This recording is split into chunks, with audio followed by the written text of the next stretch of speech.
So what evidence is there that war crimes are being committed on the ground? Well, we can ask our senior reporter Catherine Norris-Trent, who's just back from reporting inside Ukraine. Catherine, you spent quite a lot of time in the northeast of the country.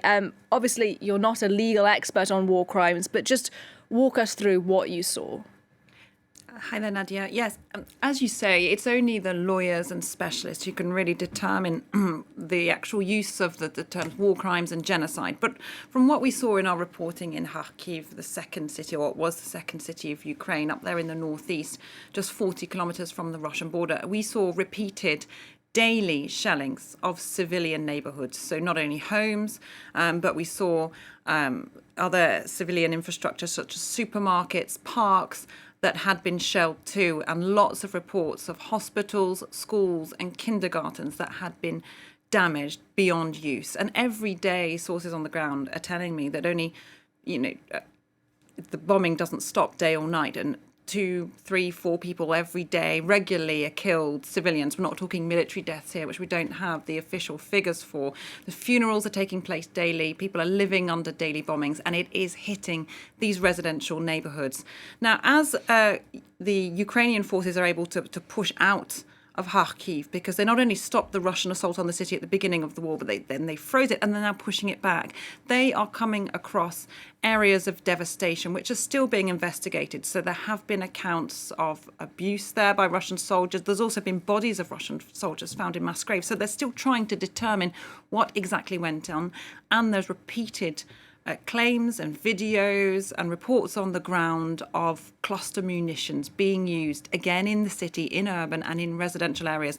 Those are still being investigated, and it's very, very hard for investigators to get in while the crimes are still fresh, especially from international organizations, because it's just so dangerous at the moment to go to these places. The city of Mariupol, for example, is inaccessible to international independent investigators who would hope to get in and take blood samples, soil samples, and look at the devastation for themselves. So this is going to be a big challenge going forward. One thing we do know, Catherine, is that Russia's strategy is changing. Their focus is moving further east. How would you characterise the way that these tactics are changing? There's been a big push, clearly, in the past weeks and days to focus on the east of Ukraine towards the Donbass. And Kharkiv, the city where we spent most of our time, although we took excursions out from there wherever possible, they're very nervous that their city could again be under a renewed line of fire, renewed offensive there, as the Russian troops pushing down from Kharkiv down towards the Donbass. And on that axis, there lies this town of Izium, which has been under heavy fire. People we've been trying to get in touch with there, at first communications are open. Now they've been pretty much stopped. Rare pictures coming out, seeming to show again flattened buildings and streets. And there's been a lot of battles in the area, in the Kharkiv region, heading down towards the Donbass. So clearly that big push there on the east now, where Russian troops are looking to consolidate their bases, which Russian-backed separatists hold in the east.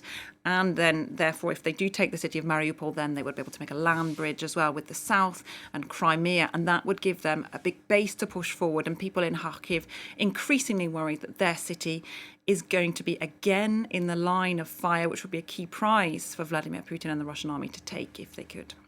Catherine Norris-Trent, thank you very much indeed.